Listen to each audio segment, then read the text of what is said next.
Le coq Yui habitait sur la rive nord de la Loire.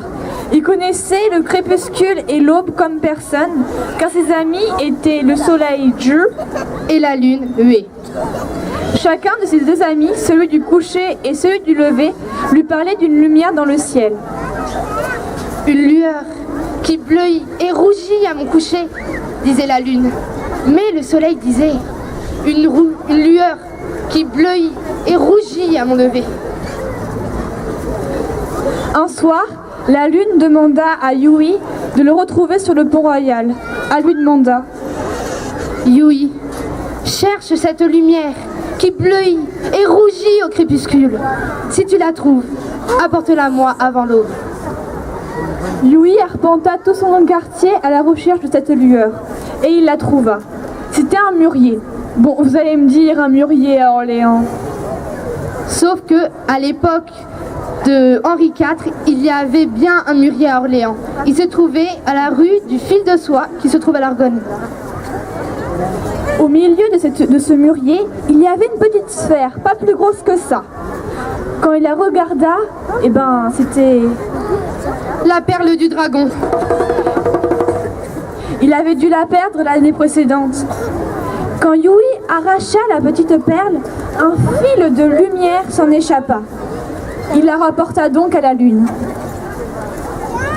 La lune le remercia et disparut derrière la Loire. Le lendemain matin, Yui retourna sur le pont royal et la lune était là avec un présent pour lui. Cette étoffe que je tiens a été faite avec la lumière de cette perle. Offre-la à mon ami le soleil comme signe de bonne année, et je ferai de toi le gardien de l'an nouveau. Yui traversa alors toute la ville. Il traversa des forêts,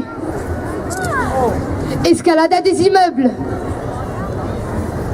sauta par-dessus la Loire et arriva devant le soleil qui se tenait là, majestueux comme à son habitude. Toi le soleil, je t'ai cherché pendant des plombes. Il lui remit alors l'étoffe de lumière. Le soleil le remercia et lui donna rendez-vous le lendemain, au même endroit et à la même heure. Le soleil et la lune se retrouvèrent au-dessus du pont royal. Ils dirent à Yui: Yui, tu nous as beaucoup aidés en rapportant cette lumière sacrée. Nous te faisons alors gardien de l'an nouveau. Ils lui donnèrent un pelage d'éclipse, le plus beau qu'on ne puisse jamais trouver. Le pelage d'éclipse est magnifique. Il représente à la fois l'aube et le crépuscule, le yin et le yang. C'est comme ça, et c'est pour cela que nous vous souhaitons une bonne année.